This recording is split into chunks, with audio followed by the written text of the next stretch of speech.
लक्ष्मी हो, माझ्या आई वडिलांचा, बहीण भावाचा तू आदर सत्कार कर, रिस्पेक्ट कर.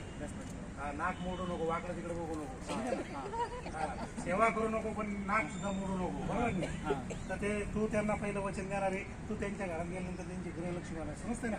थोडी मराठी समजते ना? हा, तर ही वधू सांगते, तू सांगते त्यांना का तू माझ्या सोबत एक पोहोचले, माझ्या घरात आलं, तू माझ्या घराची गृहलक्ष्मी हो, माझ्या आई वडिलांचा बहीण भावाचा तू आदर सत्कार कर. हा, सेवा करू नको, हातपाय कोणी दाबत नाही. आदर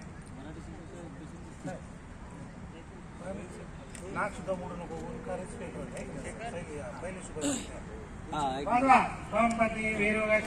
एतावानस्य महिमा तुझ्याय शौर्याः पादोशभूतानि दिपादशामृतं दिवि दिपादे उद्भेदपुर्जाः पादोशेषाद्भुतपराः तं शनाः न शने अभिः तस्मः विराजादिविराजभुजा तजातो अत्यातीर्थपाशाधूमि मधो पुराः तेन देवाः आजयन्त साध्यारहे सन्ते देवाः तस्मात् तस्वदाते गजोदारगाहो समासवाधाम्बाः.